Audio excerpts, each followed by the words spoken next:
2 years ago, Recall TV visited South Africa for the first time. Before that trip, some of my hunting buddies said to me, hey, be careful out there because Africa gets under your skin. I thought, yeah, whatever, dudes. And it turns out they were absolutely right. The sights, the people, the sounds, the smells, the tastes, and the animals of Africa are completely different to what you find in the United States, and it's hugely, hugely addictive. In fact, it wasn't until I was sitting in Joburg Airport down the road here on my return trip home that I realized that I was already planning the next journey out here. Of course, the Shanghai shivers put paid to that last year, but as soon as the travel restrictions were lifted, we hopped on a plane. This time around, however, I'm bringing a couple of buddies with me. And because the South African economy is in tatters, our budget goes a little bit further this year. Instead of just hunting plains game, we now have the opportunity to add Cape Buffalo to the list. And frankly, the opportunity to get curb stomped by 900 pounds of angry beef is kind of appealing. So now it's time to go load up, hit the road, and meet up with our guides.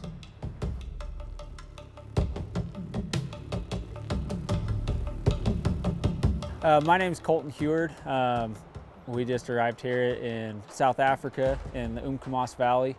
Ruan Pretorius at Silver Mist Safaris. We're out here in the Umkomaas Valley, South Africa. It's a very special place. It's a place that I've hunted before, and it is notorious for free-range spiral horn hunting. There's other species here, but what the Umkomaas Valley is known for is free-range kudu, nyala, and bushbuck in particular. It is quite a bit of walk and stalk, high altitude, waiting for mist to lift, looking for some bushbuck whilst we're out here. The spiral horns yet again, which our Umkomaas valleys are known for. We'll be eyes through binoculars the whole day and waiting for something to give us an opportunity.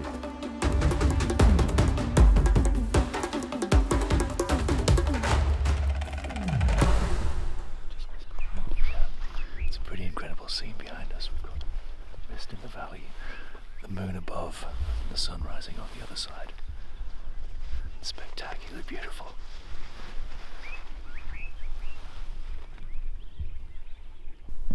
Geez, like, okay, go in a straight line from them left into the green just left of that. There's a whole sounder there. I can count about 5 or 6.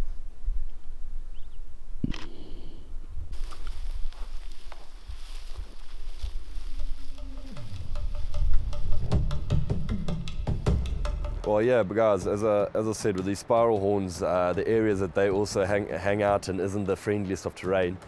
So we're going to be walking quite a bit, getting up into horrible areas. They're going to be going into horrible areas with us following in pursuit. So yeah, you guys have to understand you're going to be going in nice and clean, but coming out all cut up and bruised.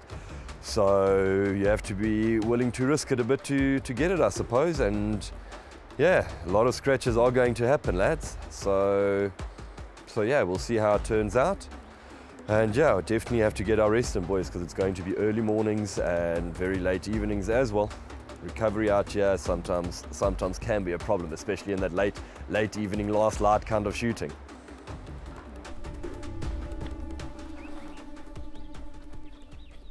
Which to ride in a Hilux, well, of course, what else?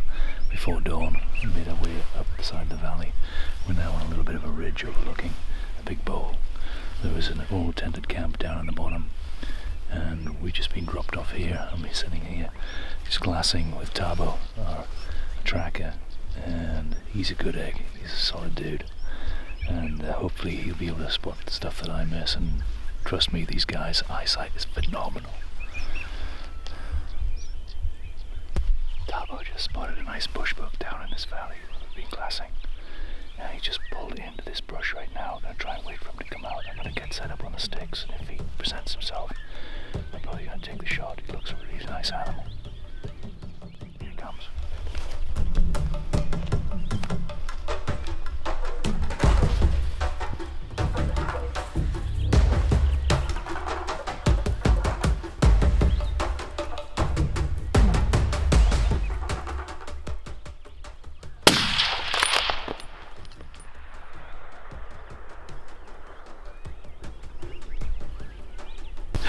Tabo spotted this bushbuck coming out here and put us onto So we took the shot about 275, and then we're now going to go down and see if we can find him. But apparently we annoyed some people in the huts down below.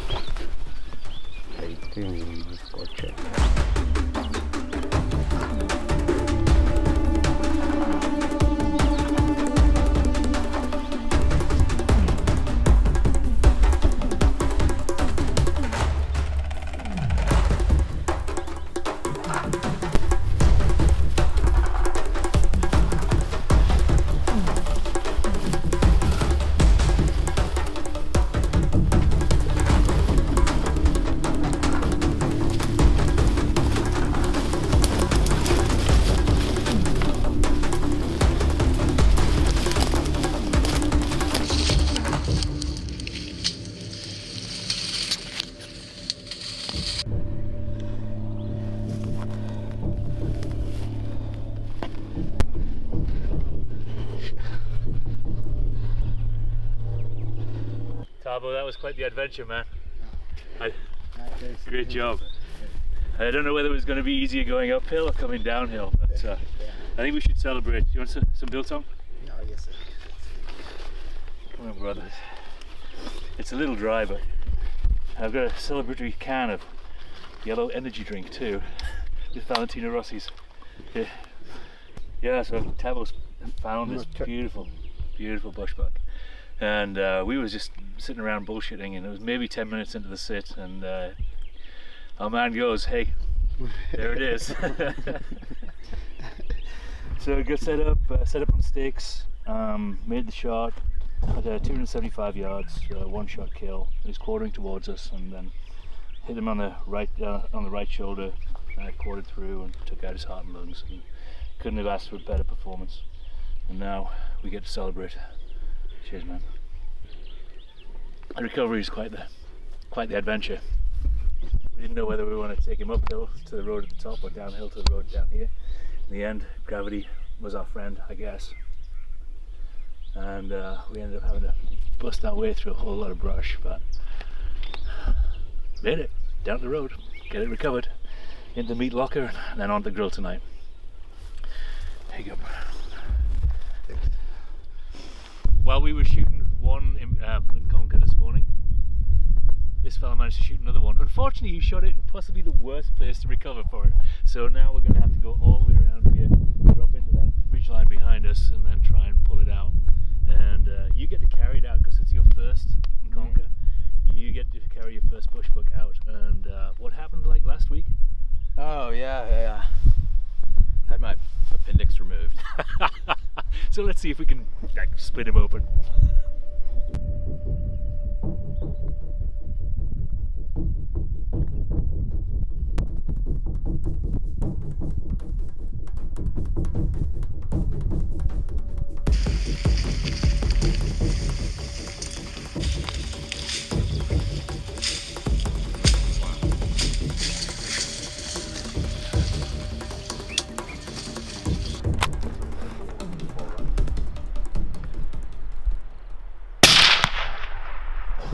Heard that? Don't. No, he's down. Ian, you're right here.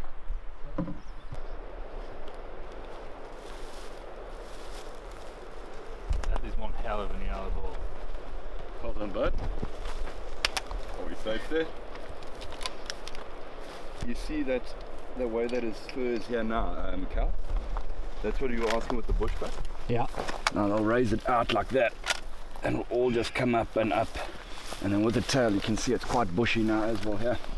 I'll put that out, and that would just make them look a bit bigger. And when does that happen? Mane.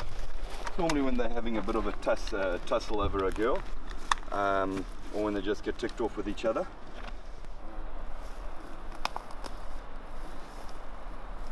The round went through the first shoulder and then exited right in front of the bone, the front bone, part of the bone in the front shoulder. So definitely broke the leg and went through the lungs and out in the front part. I was using a 270, 130 grain E-tip from Nosler. Congratulations, little buddy.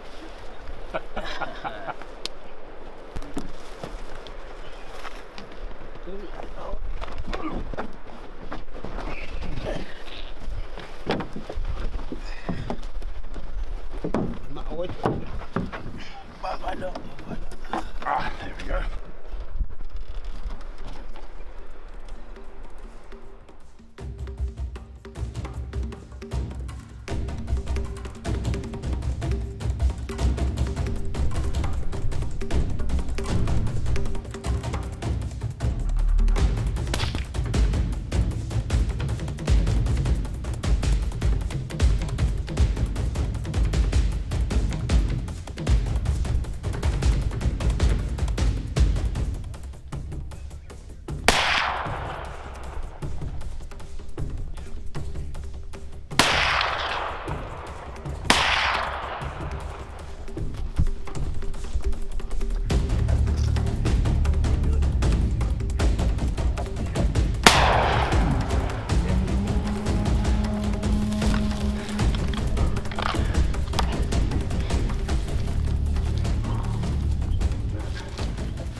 That gun. We were on opposing ridge here, coming down, get closer to a Nyala that we spotted about 9 1/4, 125 yards away or so, and took this trail around in the truck just to cut the space a little bit. He was on opposing ridge lines, and when we got to a point we wanted to stop to ensure he was still there, the initial Nyala we were after, Ian spotted, great spot. He spotted one Nyala. In fact, we thought it was a bush buck. Thought it was a bush buck, Yeah. it's so dark. And slowed down, and it was about 250, I don't know, 225, 275, something like that away. Turns out it was a Nyala, 2 Nyala. Dave spotted another one, and the mature one, they're about to lock up and fight. The mature one, they had about 10 feet apart before they're starting to close the gap. Snapped one off. Holdover was a little high, clean miss. Ran the bolt really fast. Threw another one, lobbed another one over there, and that's what you get. Got the impact there, right where we wanted. We drove down here into the bush to recover after waiting about 30 minutes, 35 minutes. And as Dave and I pushed up through, Ian was covering this road that runs along the route. And we pushed up in the bush, flushed him out. He was still alive. Ian cracked off some rounds, put him down. So made for sure a shorter recovery at least, and maybe not even recover if we hadn't had that. This stuff is so thick. I mean, the way they move through it, effortless. But this stuff's crazy. You can see. 240 grain XTP for the win. On this trip I'd hoped to take a Warthog, at least with this little hand cannon here. Fortunately I got the opportunity this afternoon to show what it could do, and about 65 yards down this trail I was posted up just covering it in case this animal made a break out of the cover. And you can see how thick it is around here. You really don't want them diving in here because your tracking job is a nightmare, as we proved the other day. So as he started running up the trail, I cranked off for a first round, which I think hit him here, which is great. That's the only shot I had. Normally I wouldn't take that shot, but it was the only one offered to me, and I didn't want the animal getting away. So I shot him, say about 50 yards, double action, and then there's another impact on the other side, which was my third round. I missed with my second, but that was my third. Broke him down even further, and he ended up just off the trail after the impact of the third round. Anyway, I really can't fault the performance of the Colt Anaconda, topped with a Leupold Delta Point, and that was a fun hunt. And I'm glad we were able to put the animal down, didn't have any tracking to do, and here he is, beautiful Nyala bull.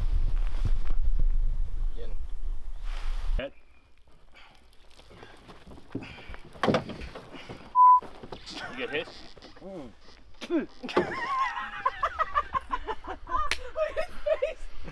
That didn't taste good. Oh man. Do you have water in the truck here? Nah, brandy.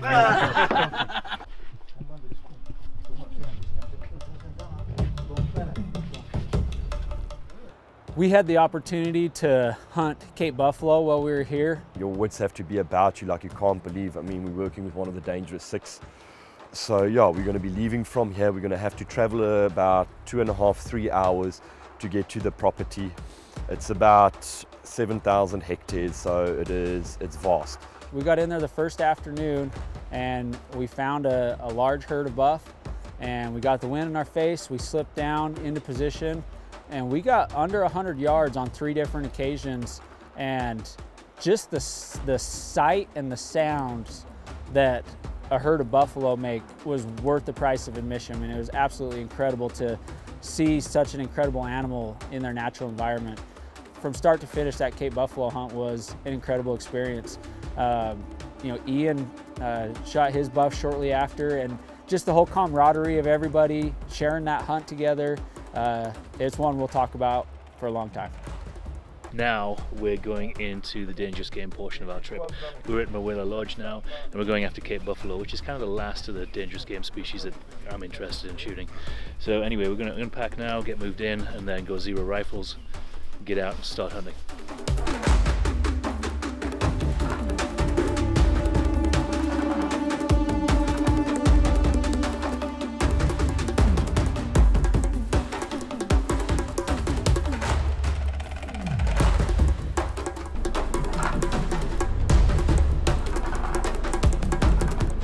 Day 2 of our buffalo hunt. The sun's just come down in the valley, so I think what we're going to do is come around this ridge, stalk in on the other side because the wind's blowing that direction. Colton got 4 stalks in yesterday. It was incredible to get that close up to buffalo. Hopefully this time we're going to get an animal on the ground.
This is one aspect of hunting in South Africa that doesn't get the attention that it deserves. Over the last couple of weeks, we've paid trackers and skinners and guides and people to do our laundry and put a lot of money into the local economy. And now, because we've been successful out in the field and we have a lot of meat, then it now goes out and we distribute it to these guys. And these are super poor families. I mean, it's kind of sobering to think, you know, just how much we have in the United States as compared to some of these dudes who don't have a pot to piss in or a window to throw it out of. So being able to feed families like this means a lot. So you see the better part of a kudu out on the floor there, which I shot last week. And in order to make that meat go a little bit further, this afternoon we went to the local store and we picked up about $100 worth of groceries. Some staples like maize, potatoes, a few onions, things like that, just to make this go a little bit further so people can make stews and what have you out of the meat that we provided. This whole meat distribution was organised by David, one of our PHs and owner of Nkonka Lodge, and also his buddy Samiso down here. He lives in this community, so he knows which families are going hungry tonight, and now hopefully they won't. We had the local pastor come and lead us off in prayer, and I know that everybody's pretty appreciative, and I know I certainly am. All right, the results of our hunt have just been distributed. The party's kicking off right now. We're going to go down the road to a little drinking establishment and wet our whistles. It's been a great hunt.